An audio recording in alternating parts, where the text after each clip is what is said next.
Sakit bertahun-tahun, yang sakit kita tak tahu dia mati tak mati lagi. Siapa dia? Bekas Perdana Menteri Israel, Ariel Sharon. Katanya tak mati lagi. Dia koma hampir ke 10 tahun lebih, tak koma. Duduk koma lagi.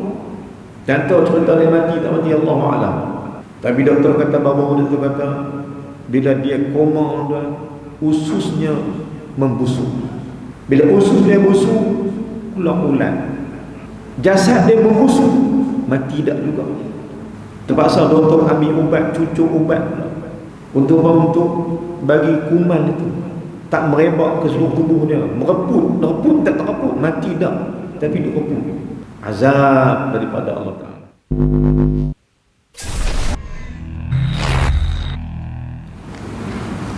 Bismillahirrahmanirrahim. Assalamualaikum warahmatullahi wabarakatuh. Alhamdulillahirabbil alamin. Wassalatu wassalamu ala Rasulillah wa ala alihi wa sahbihi ajma'in. Subhanaka la ilma lana illa ma 'allamtana innaka antal alimul hakim. Rabbi shrah li sadri wa yassir li amri wahlul 'uqdatam min lisani yafqahu qawli. Allahumma salli ala sayyidina Muhammad. Allahumma salli ala sayyidina Muhammad. Allahumma salli ala sayyidina Muhammad wa ala alihi wa sahbihi ajma'in, amma ba'd. Alhamdulillah, syukur kepada Allah Subhanahu wa ta'ala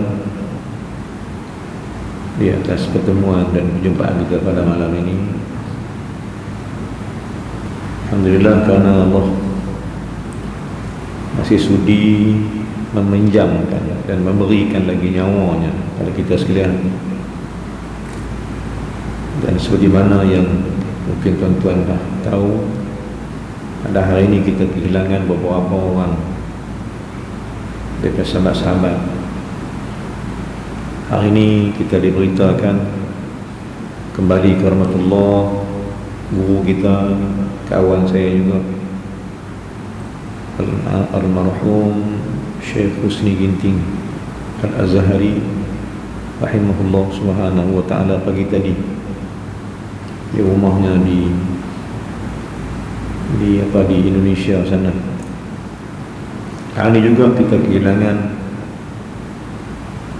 orang banyak mendidik, guru kita juga dan kawan saya juga, ayah ataupun bapa kepada Syekh Zainal Asri.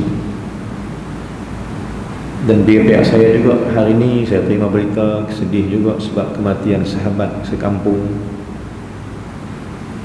sama-sama sekolah agama, sama-sama sekolah rendah, sama-sama main bola, sama-sama hidup di kampung. Saya sampai Al-Ustaz semalam lagi. Pagi tadi dia beritahu bahawa sahabat saya sendiri di kampung di Tasik Lugo telah kembali ke rahmatullah pada pagi tadi selepas hantar anak balik ke sekolah. Sakit dada, sesak nafas, panggil ambulan, meninggal dalam ambulan. Tuan-tuan dan puan sekalian, saya sebut benda ni pasal apa tuan-tuan, untuk peringat kita semula. Mereka dah sampai masa, sampai giliran, sampai ketika kita pun tanya-tanya juga, bila pula giliran kita sekalian. Anak-anak yang muda-muda habaq mati ni, mereka tahu mati tu, mereka tak. Tapi berbezanya orang muda dengan orang tua ni tuan, lambat mati. Tak mana bezanya tuan, antara bezanya saya sebutkan. Orang muda ni tahu mati tu, tapi mereka tak rasa nak mati lagi. Sedangkan kita ni tuan-tuan tahu mati tu apa dan duk rasa nak mati dah. Nyawa pun kuai, kadang-kadang sesak. Nyawa pun kadang-kadang nafas pun kuai pendek lah. Makan pun tak orang nak lalu lah. Berbeza dengan anak-anak kita yang muda-muda, dia pun tahu mati tu apa dia, tapi dia pun tak rasa. Beza kita pula, kita tahu mati tapi duk rasa lah. Bila mana gerakan sebaya sama umur dah pergi dah, sama-sama perjuangan, sama-sama permainan, seorang-seorang pergi meninggalkan kita sekalian. Maka saya ambil peluang tuan-tuan untuk memperingatkan tuan-tuan dan juga saya tak lupa juga, marilah sama-sama kita mempertingkatkan amalan, dan sama-sama kita mencari kehidupan sebenar dan mencari amal-amalan untuk jadi bekal nak bawa jumpa Allah Subhanahu wa taala nanti. Mari sama-sama kita penuhkan masa-masa lapang kita yang berbaki ni. Kalau anak-anak kita mengaji ni, dia pernah hidup. Anak-anak muda kita kan, dia mengaji sebab dia pernah hidup. Tapi kita pula jom mengaji sebab nak mati. Dua-dua wajib. Padahal mati tu tak tahu bila. Yang muda pun akan mati, yang tua juga akan mati. Cuma adat, hukum adat kata yang tua mati dululah. Saya di kampung saya sana, di Pulau Pinang sana,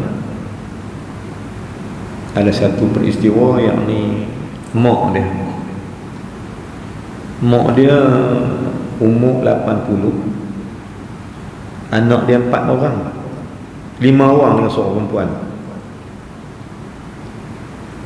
Yang ajibnya tuan-tuan, anak dia pergi dulu semua.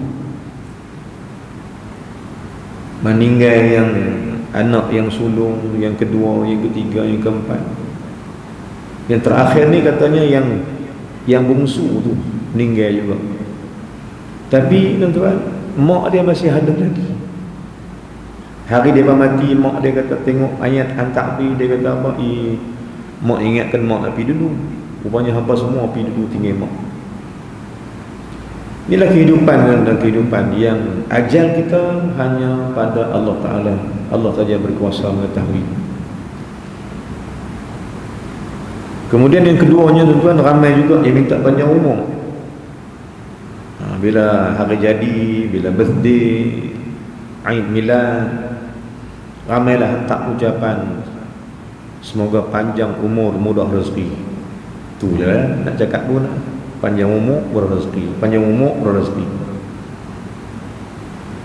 Yang muda-muda tak mau tanya, nak tanya kita orang tua ni. Tuan-tuan, panjang umur nak sampai berapa?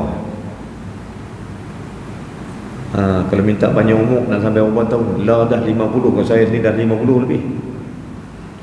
Kalau minta panjang umur nak lagi 100 tahun kan?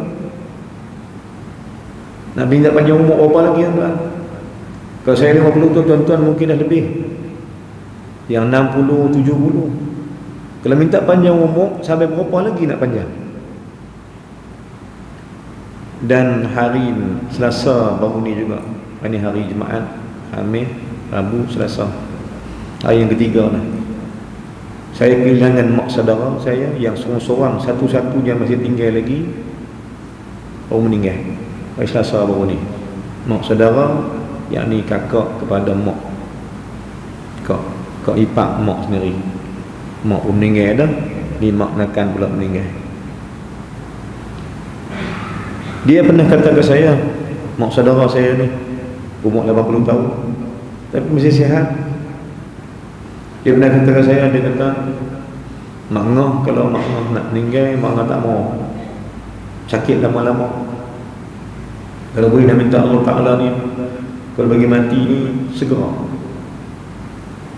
Dia kata ke saya, mak ngah kalau nak mati, nak minta Allah Ta'ala bagi mati, tak mau susah-susah siapa, tak mau sakit lama-lama.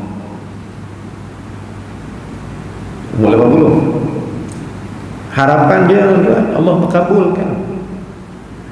Tak sakit apa, sihat. Duk main mengaji kat saya hari Rabu di pondok. Cuma adalah demam-demam biasa. Cuma hari Isnin, hari Ahad masuk hospital sebab sakit perut sangat, tak tahan dah, dia kata sakit sangat. Anak dia bawa, sepupu saya bawa pergi hospital, pergi cek, doktor kata yang ni mula dia kata appendix. Cek pula sekali, rupanya sahkan, rupanya dia mengalami kebocoran usus besar, usus tu bocor, menyebabkan makanan ke ayak-ayak apa semua keluar, takut dalam perut, patut sakit. Kemudian desain, doktor ambil keputusan, tanya wari-wari, doktor nak bedah, nak buang ayak tu, kena bedah juga hari Ahad di hospital Kelabatan, Pulau Pinang. Dia pun operation, buang ayak 2 botol. Buang okey sikit, okey, boleh cakap sikit. Kemudian hari Isnin bermulalah dia sakit lagi, dan doktor tengok dia ada jangkitan kuman pula dah pada jantung dia, daripada semua sebab mana. Hari Isnin dia okey sikit, hari Selasa meninggal. Maksud saya adalah doanya dikabul Allah. Tak sakit apa, sikit sangat sakit pun. Hari Ahad, Sabtu, Ahad masuk hospital, operation hari Isnin, Selasa meninggal. Tak susah siapa-siapa pun. Maksudnya dipanjang umur, betul lah. Allah panjang umur 80 tahun. Jadi saya nak sebut tuan-tuan juga, tuan-tuan kita nak minta panjang umur berapa lagi. Rupanya kita salah ertikan maksud panjang umur ni. Salah faham tentang panjang umur. Bukan panjang umur tu jela sampai 100 tahun. Kalau tak kira tak bang. Tapi maksud panjang umur ni ialah umur itu diberi keberkatan, panjang masa ibadat. Walau umur ni pendek, tapi masa ibadat tu Allah buka. Masa ibadat Allah panjangkan. Maka kita semua ada 24 jam. Saya ada 24 jam, tuan-tuan kita semua ada 24 jam.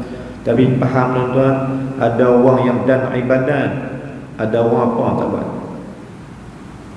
Jadi kita minta supaya Allah panjangkan umur, bermaksud Allah panjangkan masa ibadah itu. Bagi panjang sikit. Bukan panjang umur, panjang adat. Adat ada bilangan, bukan 1, 2 hari, 2 tahun, 3 tahun, 40 tahun.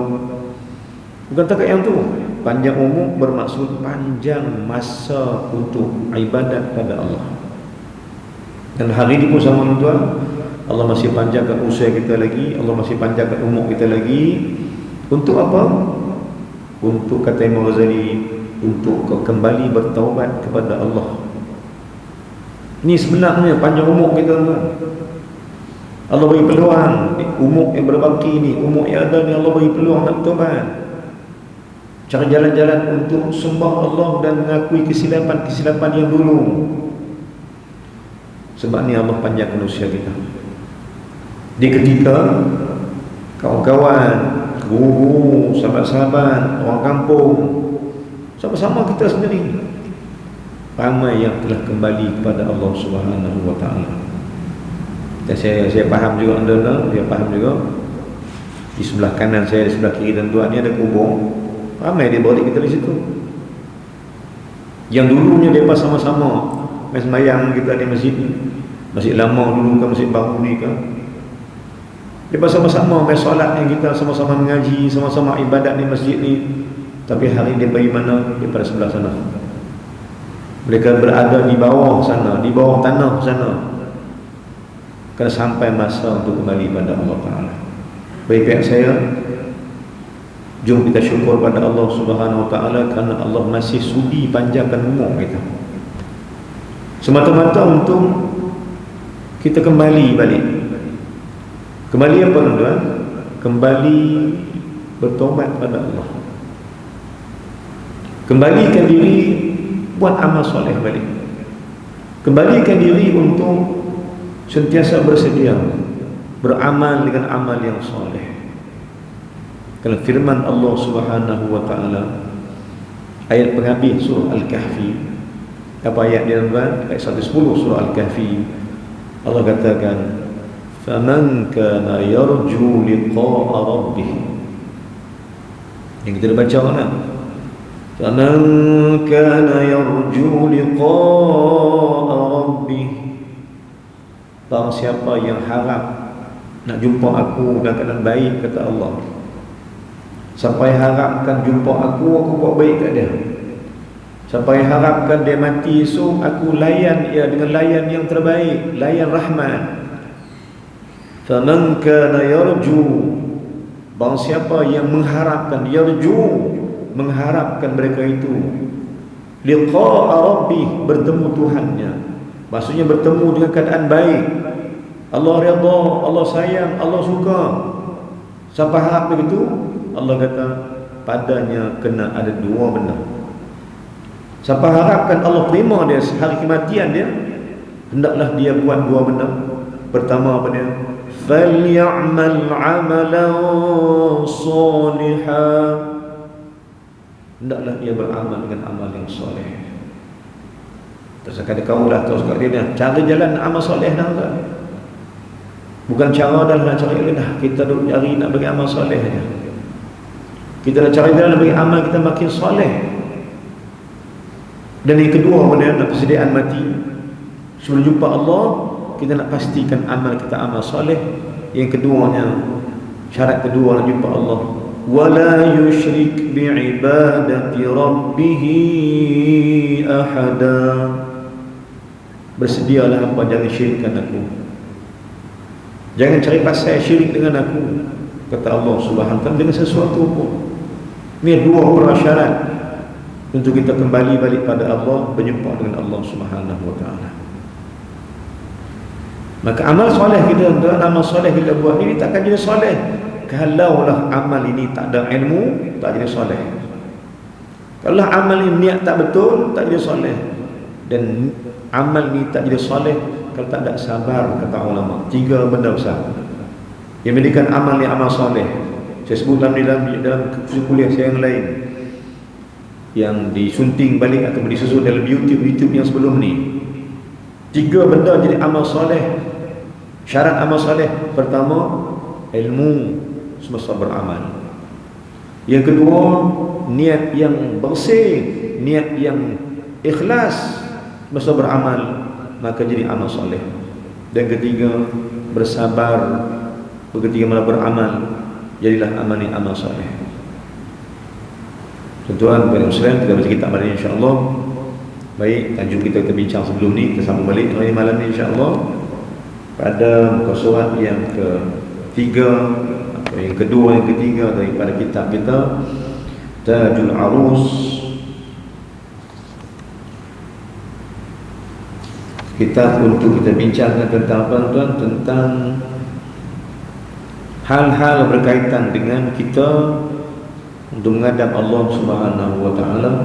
Dan sampai kita pada tajuk yang pertama kita bincang pada baris yang kedua daripada bawah, fasal fit taubati. Kita apa tuan? Cerita pasal taubat. Jom kita minta tuan-tuan, i'lam, ketahuilah, semua orang akan balik pada Allah. Semua kita akan balik pada Allah Ta'ala. Dan jalan balik pada Allah sedang dibuka oleh Allah. Dengan sakit kita, tanda kita akan mati. Baik, dengan apa yang ada pada kita, kekurangan-kekurangan mata, telinga, mulut, kaki yang makin lemah, semua tu jalan-jalan nak balik pada Allah mereka. Maka kita sebutkan sebagai jalan pada Allah sedang dibuka, nak balik ke Allah. Bila Allah sedang membukakan jalan untuk kita balik dekat dia, maka nak balik ke dia nak buat apa? Disebut dalam kitab At-Tariqu ila Allah. Kitab mana tuan? kitab At-Tariq ila Allah, kitab yang dikarang oleh guru pada guru saya sendiri, yakni guru kepada Syekh Yusuf Rid Al-Baqur Al-Hasani, nama gurunya yang meninggal, yang dimakamkan di Turki sebelah dengan makam Abu Ayyub Al-Ansari rahimahullah radhiyallahu anhu, sahabat Nabi. Di Turki ini ada satu kawasan perkuburan yang dimakamkan awal-awalnya ialah sahabat Nabi, yakni Abu Ayyub Al-Ansari. Syekh yang karang kitab At-Tariq ila Allah ni, guru Syekh Yusuf ni, namanya Syekh Abdul Qadir Isa rahimahullah. Dia karang kitab At-Tariq ila Allah yang disusun balik kitab tu oleh Syekh Yusuf Ahsani. Apa dia kata? Ketahuilah dalam kitab At-Tariq ila Allah, dia kata, ketahuilah jalanmu kembali pada Allah tak ada jalan lain. Jalan pertama ialah kau wajib bertaubat. Maknanya siapa nak balik pada Allah Ta'ala, dan kalau Allah redha, tak ada cara lain, dia kena banyak bertobat kepada Allah. Tobat untuk hilangkan dosa. Kenapa tuan? Kerana jika tak bertobat di dunia ini, jika tak tobat lah ni, mungkin nak mati payah, kerana Allah nak basuh dosa. Kata dalam kitab At-Tariq ila Allah, guru kata apa? Ketahuilah hidup kamu susah di dunia untuk jalan Allah cabut dosa kamu. Allah sakitkan kamu sebelum mati, Allah nak buang habis dosa kamu. Tetapi jika dosa kamu tak habis di dunia ini, dan sebab kamu tak bertobat, dan sebab kamu tak minta ampun pada Allah, Allah buat apa? Allah mati terkejut, mati tiba-tiba, tak sakit, dalam maksiat mati. Apa Allah buat? Nak basuh dosa? Maka kata Syekh, kata ulama, tunggulah azab berat dalam kubur itu. Kena azab kubur itu sebenarnya nak basuh dosa kita, nak basuh dosa manusia yang tak terampun, dan dia tak minta ampun semasa hidup di dunia ini. Ini jalan-jalannya. Dan kata ulama lagi, jika sekiranya dosamu itu masih belum habis di kubur itu, bangkitlah kamu depan Allah nanti, kau akan dihukum depan Allah di padang mahsyar dan dalam neraka sekali. Kan inilah dipanggil apa? Dipanggil station atau terminal untuk Allah buat supaya kita dibersih berdosa untuk dimasukkan ke syurga nanti. Tuan-tuan dan puan sekalian, maka taubat ini, hari ini punya taubat, kita rasakan wajib dah. Kita rasakan tahu wajib kita bertobat hari ini, kerana di sebelum mati ada, dalam kubur ada susah, sepanjang dalam kubur pun susah, bangkit daripada mahsyar susah, dan paling susah ialah menemui Allah pada hari akhirat, bila mana Allah kata kamu ahli neraka. Wal'azubillah. Sebab itu datang Nabi SAW, main Nabi ini tuan ajak apa? Nabi ajak cara bertobat. Dia suruh cara efektif, cara paling dahsyat untuk Allah ampun dosa, jom hadir ke kuliah pengajian.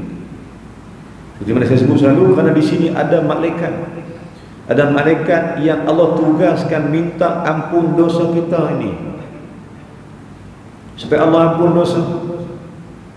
Tak kurang, kata Nabi, tak kurang dari 70,000 malaikat berada bersama majlis ilmu, meminta Allah ampun, meminta agar Allah ampunkan dosa kita semua.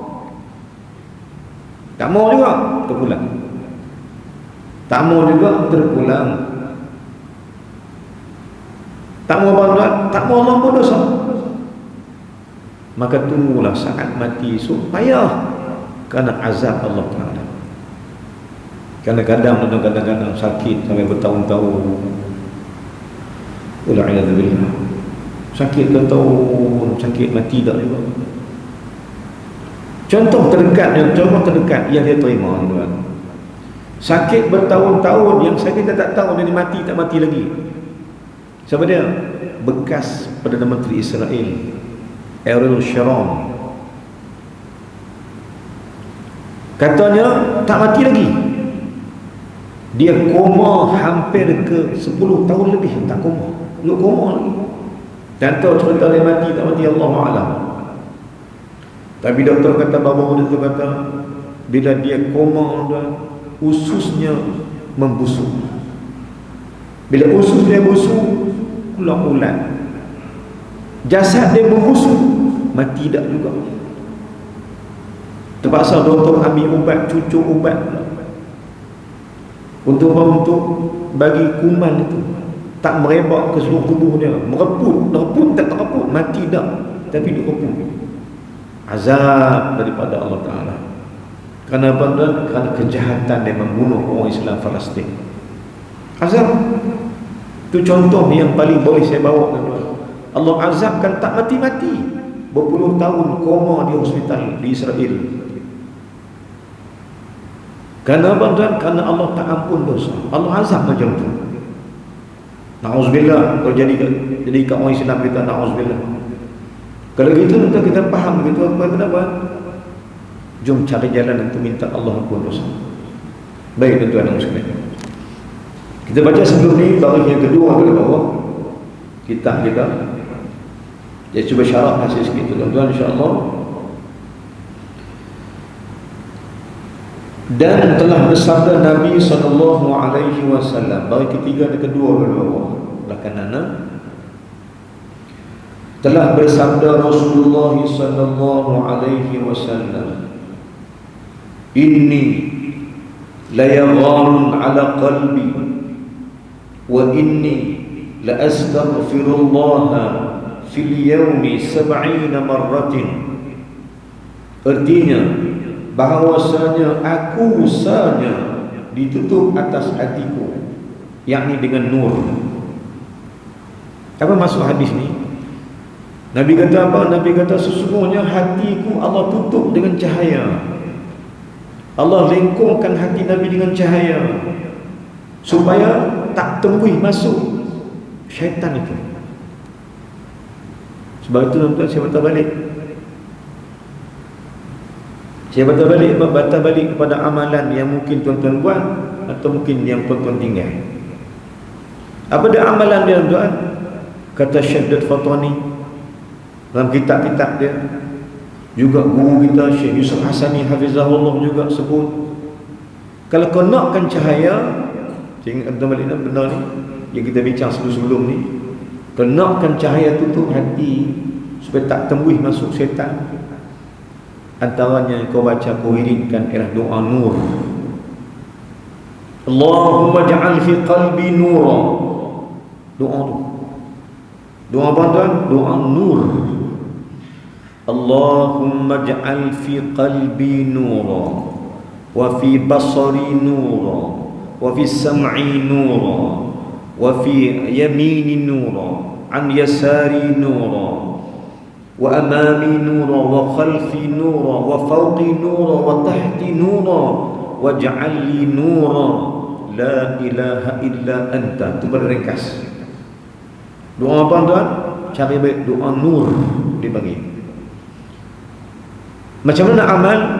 Kata Syekh Yusuf, kata Syekh atau dalam kitab Syekh Dad Fatani, dia kata bila kau berjalan ke masjid nak ambil salat, kau berjalan nak mengaji tempat pengajian, kau amalkan doa ni agar ilmu bercahaya dan salatmu bercahaya dan ibadatmu bercahaya pada Allah. Ataupun amalkan doa tu agar hatimu sentiasa bercahaya, sebab Nabi kata hatiku ditutup dengan cahaya oleh Allah sampai syaitan tak boleh masuk dah. Kerana syaitan membawa kegelapan, syaitan bawa benda yang tak elok, gelap, kotor. Maka Nabi kata hatiku ditutup oleh Allah Ta'ala dengan cahaya, sebab tu syaitan tak boleh goda aku, syaitan tak boleh bawa aku. Dia cuba nak kacau Nabi tapi tak boleh, sebab cahaya itu menutupi hati Nabi, tak boleh kacau. Maka Nabi kata apa? Nabi kata sesungguhnya senyap telah ditutup hatiku dengan nur. Nabi kata gitu. Mana kita juga nak buat begitu, kita minta Allah Ta'ala tutup hati kita dengan cahaya. Apa amalan? Ulang balik, amalnya ialah doa nur. Ataupun kata Syekh Al-Fatani, ataupun kata Syekh Abu Samad Palembang dalam kitab Hidayatus Salikin, dalam bab ada pagi-pagi hari. Kalau kita bacakan kitab Hidayatus Salikin kan, apa yang ada? Doa pagi-pagi hari, amalan pagi-pagi sampai subuh. Apa dia kata Syekh Al-Fatani, kata Syekh Abu Samad Palembang? Ambil masa untuk isyraq atau duha. Cek balik dalam kitab Hidayatus Salikin. Jadikan lepas subuh sampai waktu isyraq kan, lepas subuh buatlah apa pun, nak wirid ke, nak doa, nak baca Quran ke, nak buat apa ke, nak tengah buku kitab ke, nak wirid ke, nak zikir ke, sampai matahari naik, dengan kaedah mencari supaya cahaya itu keluar. Dan kata dia, rajin-rajin kau berdoa di ketika matahari naik, semata-mata untuk mendapatkan cahaya di hati. Ini kata Syekh Yusuf Hasani hafizahullah. Dan kau salat isyraq dan kau amalkan doa ini, Allahumma nawwir qalbi binuri hidayatik kama nawwartal arda binuri syamsika abadan abada birahmatika ya arhamar rahimin. Ini juga doa nur. Apa gunanya tuan? Gunanya supaya Allah tutup hati kita dengan cahaya, supaya syaitan tak bertemu masuk. Syaitan tu kacau. Saya lagi suka nak sembahyang awal tu, saya tak suka. Suka mengaji, saya tak suka mengaji. Syaitan masuk di hati.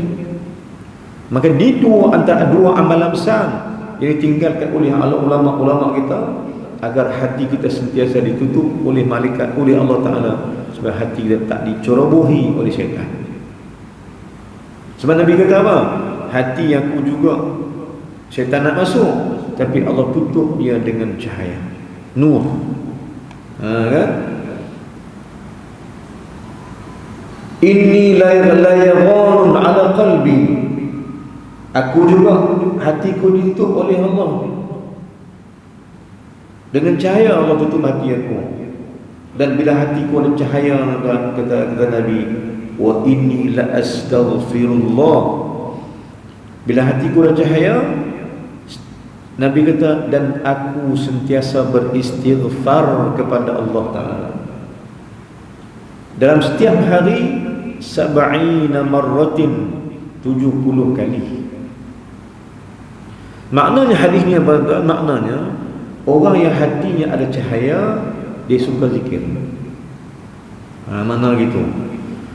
Siapa hatinya ada cahaya Allah, tanda cahaya Allah sampai di hati, dia suka berzikir, dia suka beristighfar. Sebab Nabi kata, bila Allah beri cahaya di hati aku istighfar ke Allah Ta'ala 70 kali. Dan hadis dia kata, aku istighfar pada Allah 100 kali. Tuan-tuan, bila Nabi kata 70 dengan 100, Nabi yang mana? Nak tanya tuan, bila Nabi kata aku istighfar ke Allah kerana apa? Aku istighfar 70 kali. Hadis dia kata aku istighfar 100 kali. Nabi dia 70 dengan 100. Kita pula nak ambil yang mana? Istighfar berapa? Ambil 70 lah. Penyegan juga mana? Dosa banyak, penyegan nak istighfar. Sedangkan Rasulullah sallallahu alaihi wasallam, tuan-tuan, kita faham segi tauhid, huwa maksum. Rasulullah ni adalah maksum, tak ada dosa. Tak ada dosa pun istighfar. Ni hak berlambak je dosa tak istighfar. Subhanallah. Tu semua kita. Sampai tuan-tuan, sampai kan nak istighfar 70, ada setengah orang tak boleh. Dipilih 70 atau 100. Nabi dah 100 tak mau, ambil 70 sudahlah. Nikah aku istighfar juga ni. Ni kawan aku tak istighfar langsung. Dia tu kata gitu lah. Satu penyakit dahsyat ni tuan-tuan yang Allah sekalian. Saya sebut benda ni dalam kuliah-kuliah sebelum ni tuan. Satu penyakit hati yang dahsyat pada kita ni ialah rasa kita buat baik dah. Yang ni yang Allah habaq tuan. Dalam surah Al-Kahfi juga Allah habaq. Tuan-tuan tu buka sebelah kiri.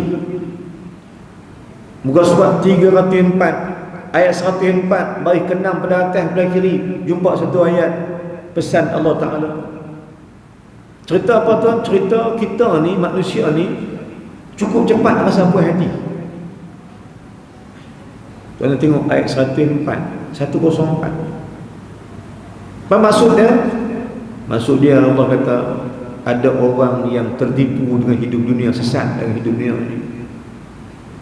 Sehingga kan dia kata mereka telah berbuat akan amal soleh.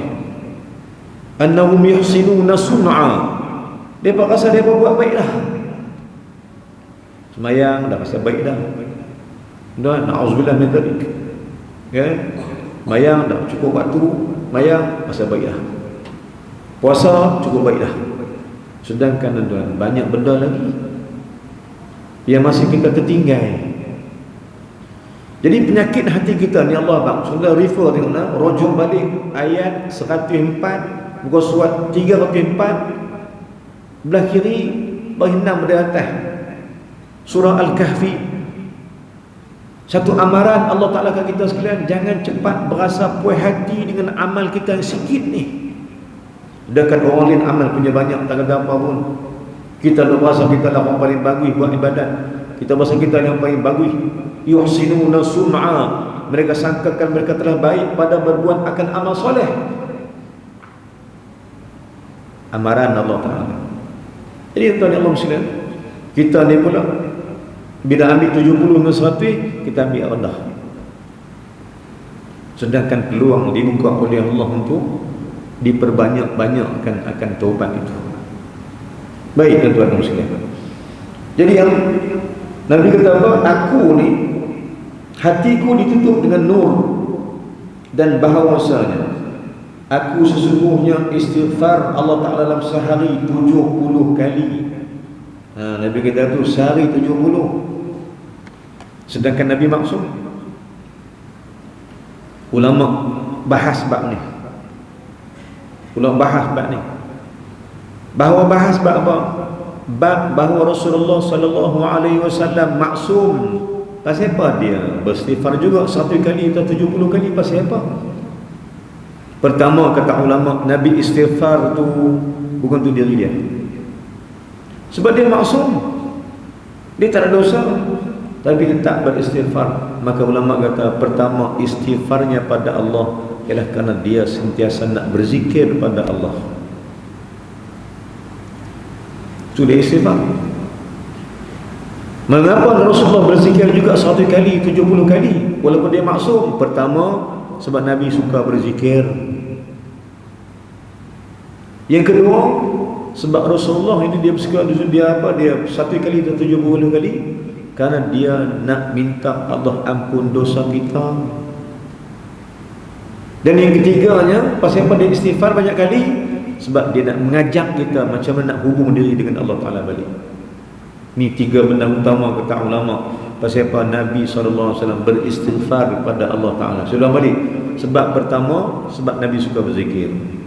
Sebab kedua dia nak ajak kita untuk berzikir, minta ampun pada Allah. Dan ketiga Nabi istighfar kerana nak minta Allah ampunkan dosa kita semua.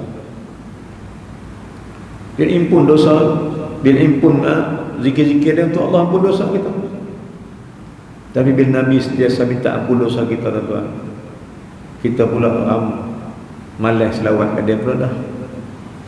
Selawat tak sampai 1 kali. Nak impun 100 ni tuan-tuan, mungkin sehari ada orang dapat 100, ada orang 100 sebulan tak dapat lagi. Baik tuan-tuan sekalian, maka ketahuilah Rasulullah beristighfar kerana bukan pasal dia berdosa, tapi kerana dia nak ajak kita supaya jangan berdosa banyak dengan Allah Ta'ala. Sambung. Ketahui olehmu, surat 3. Ketahui olehmu apabila adalah ditutup hati Nabi SAW dengan nur. Jom ambil tahu, jom kata dia, jom ambil tahu.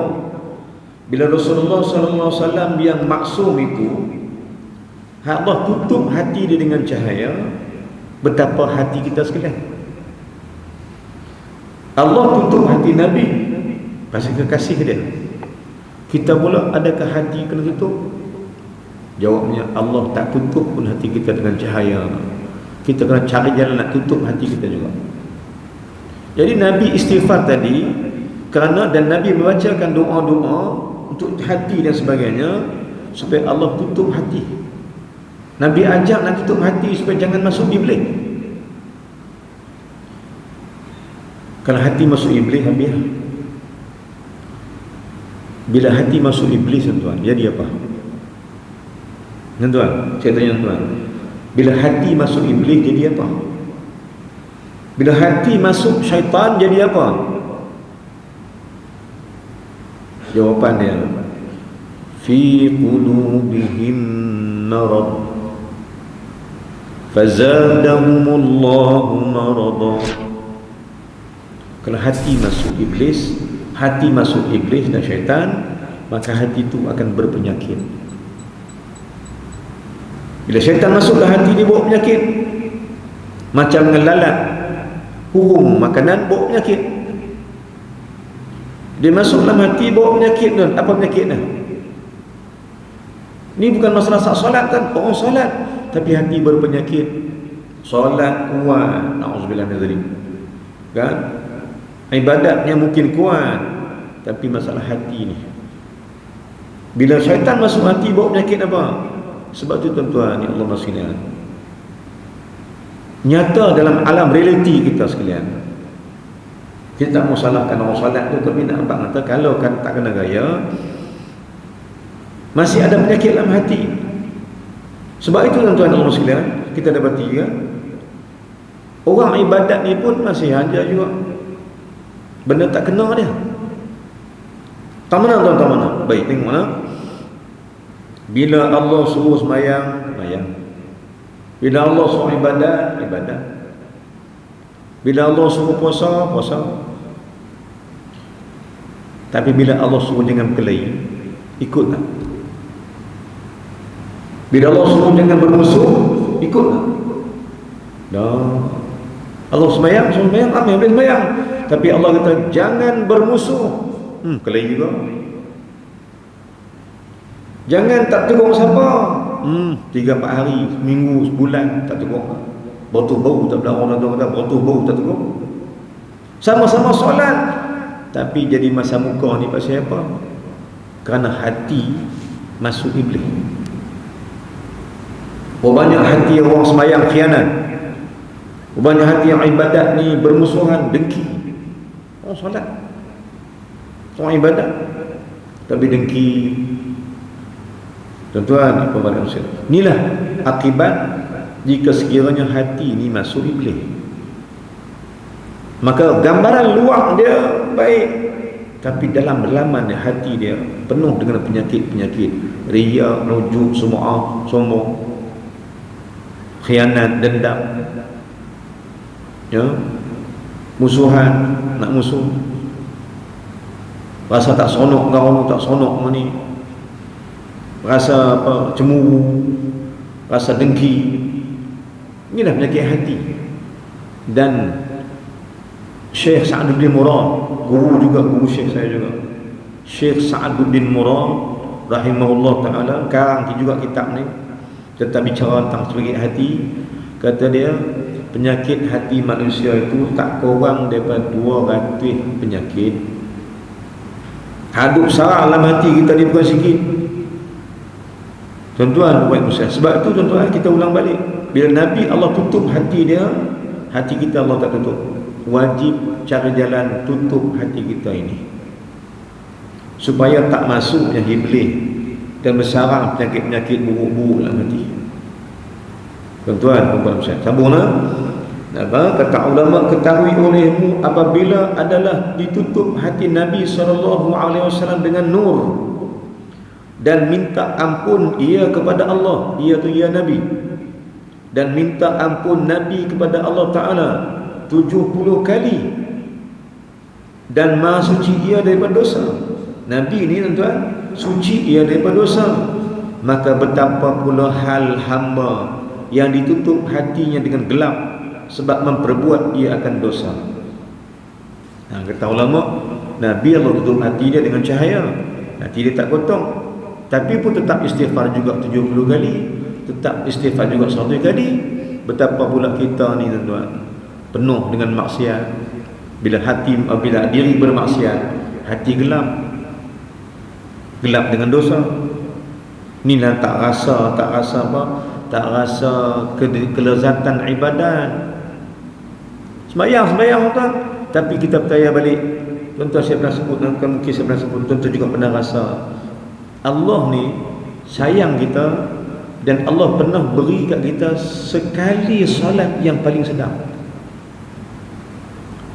Sekali yang pun Allah beri juga, dan banyak kali lah kita nak banyak kali, dan kita juga mudah-mudahan jumpa banyak kali sembahyang sedap ni. Tapi kurang-kurangnya tuan, kita nak sebutkan bahawa pada paling kurang kita pun Allah dah bagi dah sekali paling kurang sembahyang sedap. Rasa juga tiba-tiba lepas itu datang pergi mana duk cari balik sembahyang sedap, tak jumpa dah. Pernah Allah bagi sekali kat kita mungkin, dan mungkin pernah bagi banyak kali Allah bagi, pernah pun. Cuma saya sebut lah, mungkin sekali Allah pernah bagi kita sembahyang sedap sungguh. Takbir yang khusyuk, sokok yang khusyuk, i'tidal yang khusyuk, baca tahiyat yang khusyuk, tak terganggu dengan apa-apa pun. Sampai kadang-kadang pula takbir tak boleh lagi, baca Fatihah tak rasa apa. Sampai habis sembahyang, Assalamualaikum warahmatullahi, Assalamualaikum warahmatullahi, dalam kiri kanan dan kiri, tak rasa apa, tak rasa seronok, tak rasa lazat. Rasa sembahyang dia balik makik-makik itu, tak rasa apa tuan-tuan. Maka inilah tanda-tanda kata ulama, bila hatimu khusyuk itu tanda dosa hati tak ada. Tapi bila mana kau cari salat yang nak khusyuk, tak jumpa, sampai habis salam tak jumpa juga, ketahuilah hatimu gelap dengan maksiat dan dosa. Sebab tu ulama syurah tuan-tuan, sebelum salat duduk saat istighfar, Astaghfirullah, astaghfirullah, astaghfirullah, astaghfirullah, astaghfirullah, sebelum solat, untuk buangkan dosa hati, atau buangkan dosa yang melekat di hati sebelum solat, supaya keluar dosa hati. Nanti lazatlah sembahyang tu, sedap. Dan jika sekiranya kau solat tak jumpa juga kesedapan semasa solat, maka jangan bangkit daripada salat yang tak sedap tadi. Jangan bangkit cepat, duduk saat lepas sembahyang, duduk saat kau tak ada kuliah apakah, duduk saat istighfar saat 1 kali, astaghfirullah, lepas sembahyang astaghfirullah, astaghfirullah.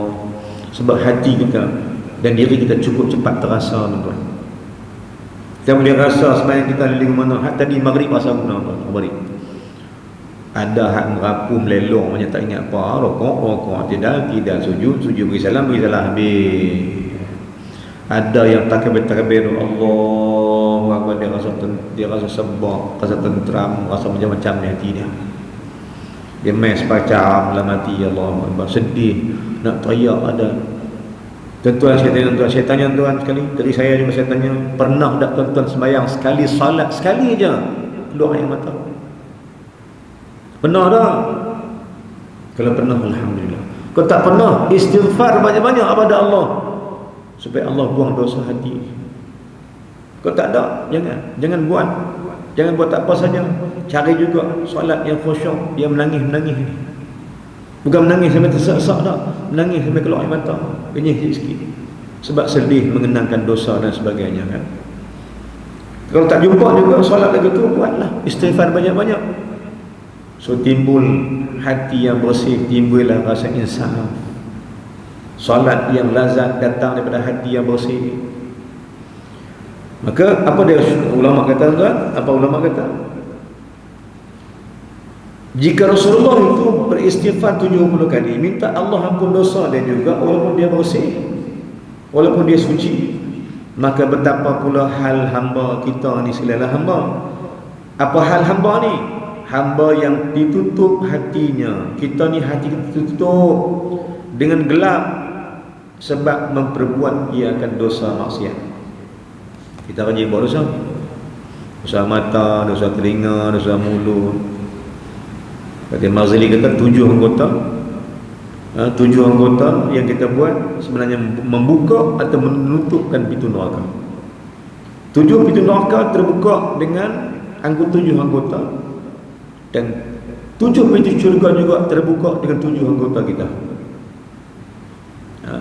Baik, maka kita banyak buat dosa pada Allah Ta'ala. Benar tuan dan muslim. Ini hakikatnya. Kita perlu macam hakikat kita ni hamba yang banyak dosa dan maksiat. Maka sambung balik, maka wajib atasnya bersegera bertaubat. Siapa-siapa yang rasa banyak dosa, wajib segera bertaubat pada Allah Subhanahu wa taala. Tuan-tuan dan puan Allah sekalian. Berkata Rabi'ah Adawiyah, kita tambah. Telah berkata Rabi'ah Adawiyah, seorang wali Allah Ta'ala yang terdahsyat, terhebat. Rabi'ah Adawiyah ni tuan, dia wali Allah. Di zaman dia hidup sezaman dengan Hasan Al-Basri rahimahullah. Punya hebat dia tuan, ramai yang nak suka dengan dia. Rabi'ah Adawiyah ni ramai suka dengan dia, termasuk Hasan Al-Basri juga suka dengan dia. Maka Hasan Basri ni tuan pernah nak tawak diri jadi suami dia. Pernah tawak diri kepada Rabi'ah Adawiyah. Makna suruh pinang lah. Hasan Basri nak pinang Rabi'ah Adawiyah jadi isteri dia. Maka apa jawab Rabi'ah Adawiyah? Satu wali Allah yang tertinggi.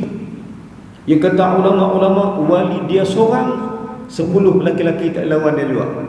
Segi kewalian dia, segi kehebatan dia beribadat pada Allah Ta'ala. Satu hari Mailah Hasan Basri rahimahullah bawa rombongan nak pinang Rabi'ah Adawiyah.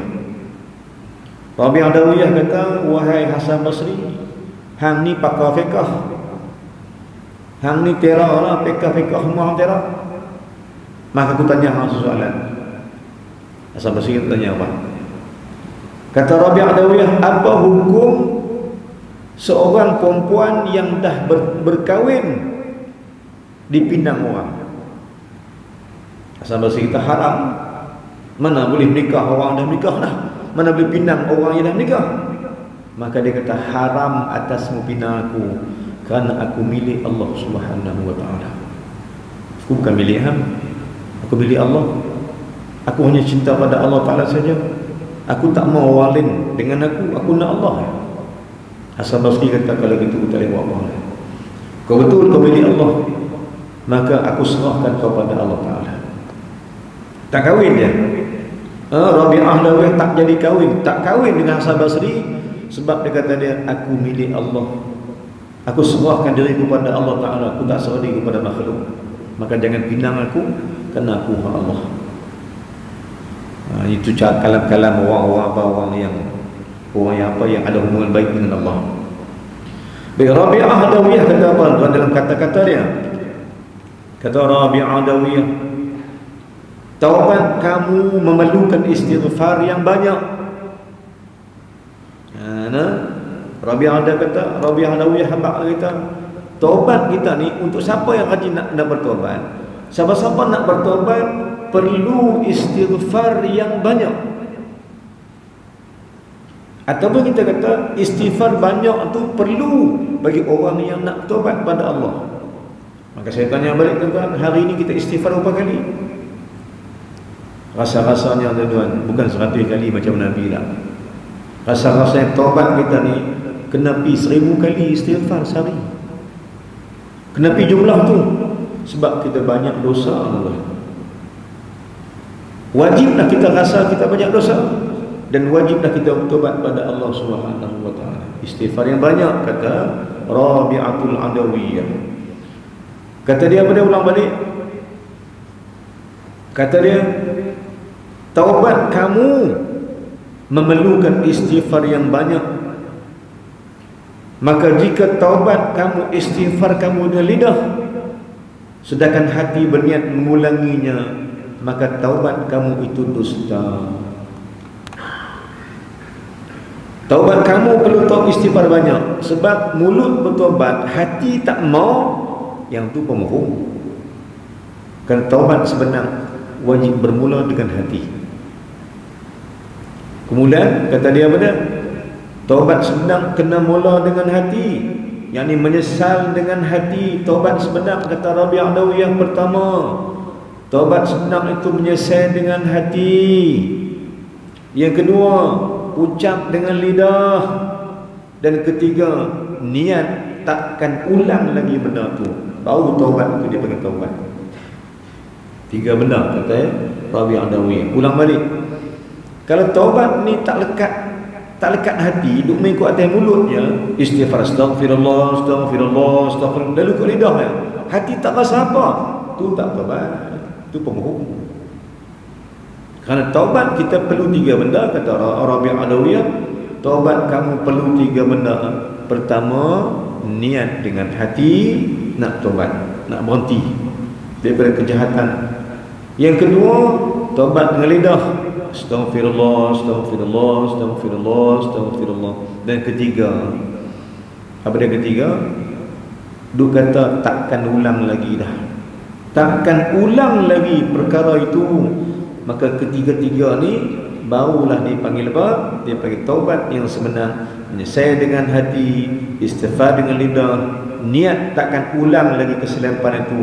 Maka kata Rabi'ah Adawiyah, jika begitu benda yang ada pada hatimu dan dirimu dan lidahmu, maka Allah akan ampunkan dosamu walau sebesar mana pun, kata dia. Kalau hang taubat pada Allah dengan 3 benda tadi, maka dosa kamu Allah ampunkan walau besar mana dosa kamu sekalipun. Ini kata Rabi'ah Adawiyah.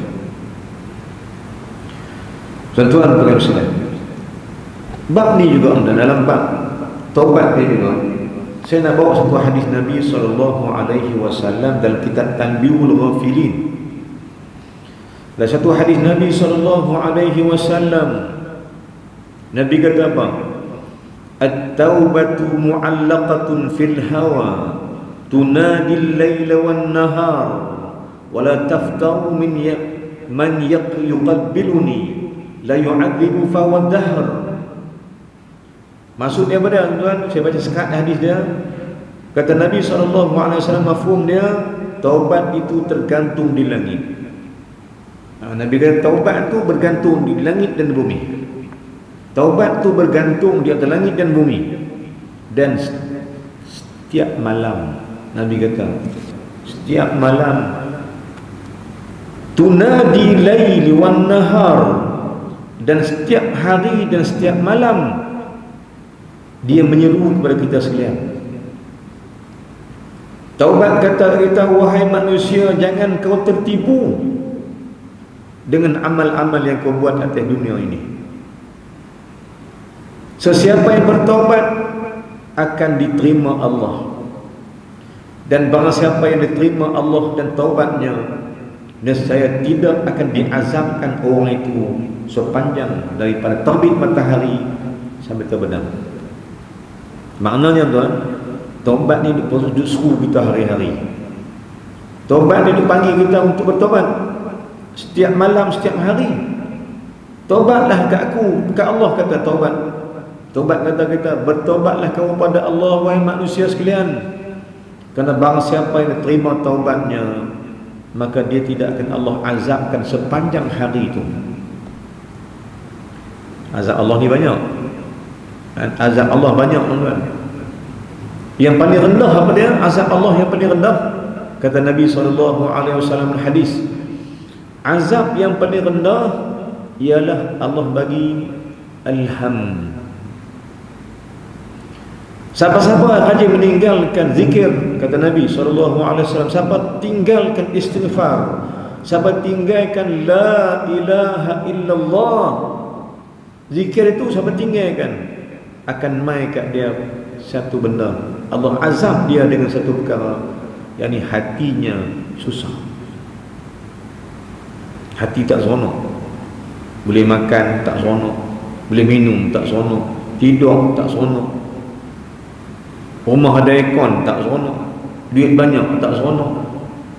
Sebab Allah azabkan hati. Auzubillah min dzalik. Tentu ada ubat muslim. Kita faham rena ada orang miskin makan pun tambang kiat. Makan pun kadang-kadang tak ada gulai macam kita makan. Anak-anak ramai, kadang-kadang rebui hayang. Ya, cari ulang-ulang kangkung-kangkung berebui hayang. Carikan kering, ayak kangkung pun jadi gulai, jadi kuah. Makan kering pun sedap. Habis periuk-periuk juga sebab hati senang. Ada orang pula makan macam-macam kan, tak sedap juga. Tanya muka tak pernah senyum. Hati susah sedia. Sebab Allah azabkan hatimu itu. Mengapa Allah sebab azabkan hati? Karena kamu tak termasuk orang yang beristighfar pada Allah Ta'ala sebanyak-banyak istighfar. Maka Nabi kata apa? Nabi kata taubat bergantung di langit dan di bumi, menyeru kita setiap hari. Dia kata siapa-siapa yang Allah bertaubat, siapa-siapa yang bertaubat, Allah terima taubat dia, Allah takkan azab sepanjang hari itu, Allah takkan azab. Dan Nabi kata pula, fa idza tala'atis syams min maghribiha rufi'at.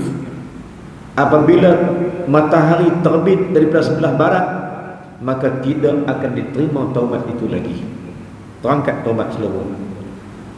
Mana-mana matahari naik timur turun barat, naik turun barat, macam hari ini naik timur turun barat, naik timur turun barat, ketika tu masih pintu taubat masih dibuka lagi. Tapi kalau matahari naik belah barat dah, ketika tu pintu taubat tertutup, dan taubat yang tadi duk panggil kita ni, taubat tu dia naik pada Allah Ta'ala, dia tak turun-turun lagi dah. Sekarang ni kata Allah ni, pintu taubat masih Allah buka. Masalah kita pula yang tak rajin bertaubat pada Allah. Nak tunggu bila? Nak tunggu bila? Kita faham cerita yang ada dalam Al-Quran, cerita Fir'aun la'natullahi alaihi, waktu mereka tenggelam, dia taubat. Waktu nak ayam tu masuk mulut dia, dia tenggelam. Ayam masuk hidung dia, nak tenggelam, dia kata apa? Amantu bi Rabbi Musa. Aku beriman dengan Tuhan Musa tu. Tapi Jibril hambat kat Musa, sesungguhnya Allah tak terima dah, kerana nyawa sedang sampai derengkung. Tuan-tuan nak tunggu bila nak taubat? Bagi orang tak mau taubat ni, nak tunggu mati, nak tunggu nak mati baru nak taubat, Allah tak terima dah.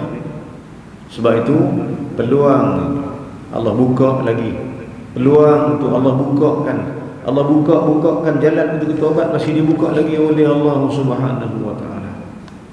Baik, yang terakhir saya tak mesti lupa apa ni, saya teruskan. Sabda Nabi SAW bertambahan. Nabi kata mana? Innal iblisa qala rabbih.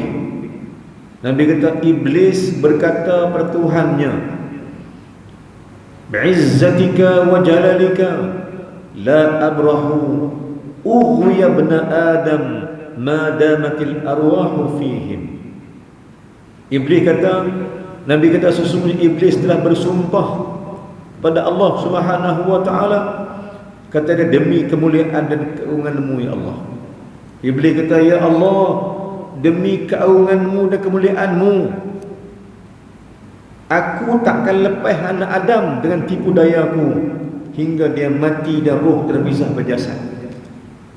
Maksudnya pada, maksudnya iblis kata ke Allah, ya Allah, takkan ku biar anak Adam duduk saja, aku akan buat dia berdosa dengan kau ya Allah. Setiap hari akan ku buat, setiap saat akan ku buat, aku usaha nak bagi dia berdosa dengan kamu ya Allah. Apa jawab Allah Ta'ala? Nabi berkata, qala lahu rabbuhu, Allah berkata kepada iblis.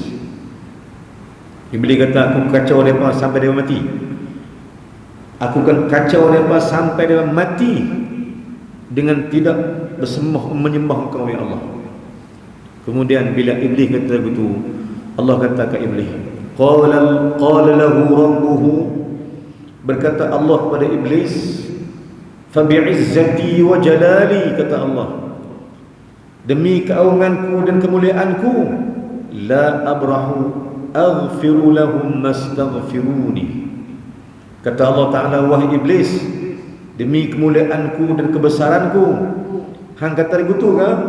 Allah kata, tidak akan kututup pintu taubat itu selama-lamanya. Takkan kututup pintu taubat itu selagi mana hamba-Ku tetap minta ampun kepada-Ku, akan ku ampunkan dosa mereka semuanya.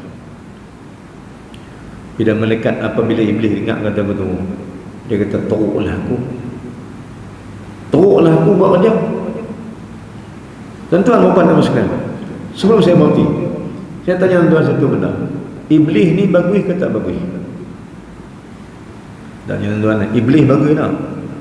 Ke tak bagus? Bayang iblis tak bagus. Tuan-tuan dan sekalian, saya sebut ni, iblis tak bagus dia ada satu benda baik. Ada satu benda baik ke dah? Apa dia? Yang ni, iblis ni, apa dia buat semua jadi dosa. Dia buat apa pun semua dosa pada Allah, sebab Allah laknat dia. Tapi bagusnya dia tahu mana Tuhan. Walaupun dia diberi dosa ketika beramal, tapi dia tak pernah berhenti dia beramal. Apa dia? Kacau kita. Ni bagus ni. Walaupun Allah ancam dia neraka laknat, tapi dia tetap buat kerja dia. Sedangkan kita ni pula, setiap jalan kita diberi peluang oleh Allah dengan syurga, tak buat dah pula. Iblis buat apa pun laknat, tapi dia buat kerja. Kita ni buat apa pun Allah beri rahmat, tak buat pula. Maka iblis ni kadang-kadang lagi bagi kita, tuan-tuan, pada sudut tu. Tapi nak bak juga, tuan-tuan, Allah sayang kita. Walaupun dosa kita banyak, Allah tak bukakan jalan untuk bertaubat hari-hari. Dan pintu taubat, tuan-tuan, masih dibuka lagi oleh Allah, sehinggalah nyawa sampai rengkung bahawa Allah tutupkan pintu taubat. Mudah-mudahan kita bertaubat kepada Allah dengan taubat yang banyak-banyak, menanti hari mati kita yang tak tahu bila lagi. Dan kita makin rasakan bahawa kita makin hari makin nak rasa kita nak baliklah kepada Allah Ta'ala. Baik, mudah-mudahan kita dapat sikit petunjuk pada malam ini untuk dapat sama-sama kita mengharungi hidup kita ni dengan keadaan kita bertobat banyak pada Allah Ta'ala. Apa yang kita nak buat semua kita nak minta Allah ampun dosa, kita banyak dosa dengan Allah Subhanahu wa taala. Wallahu a'lam. Aqulu qawli hadza wa astaghfirullahal azim li wa lakum. Sallu muslimina wal muslimat wal mu'minina wal mu'minat fastaghfiruhu fa yafuzul mustaghfirin wa najzat taibin. Jumpa lagi insyaallah masa depan. Kita mohon banyak siap-siap bahasa. Bismillahirrahmanirrahim. Alhamdulillah wassalatu wassalamu ala Rasulillah wa ala alihi wa sahbihi ajma'in. Allahumma ighfir lana dhunubana wa lana warhamhuma kama rabbayana shaghira. المسلمين والمسلمات برحمتك يا ارحم الراحمين.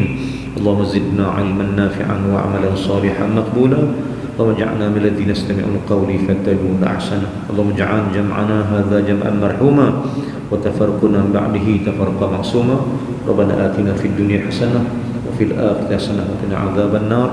صلى الله على سيدنا محمد وعلى آله وصحبه وسلم والحمد لله العالمين. السلام عليكم ورحمة الله وبركاته. Ada tabung saya buat sikit, tuan-tuan, untuk tuan-tuan sama-sama, siapa-siapa yang sudi nak menyumbang kepada kami di ma'had saya. PKP baru ni kita tak dapat kutip apa, banyak lagi tertunda gaji guru dan makan minum pelajar-pelajar saya. Kita boleh masukkanlah tabung insya-Allah, dan saya doakan apa yang tuan beri akan dibalas balik oleh Allah dengan segala kebaikan dunia akhirat insya-Allah. Assalamualaikum warahmatullahi wabarakatuh.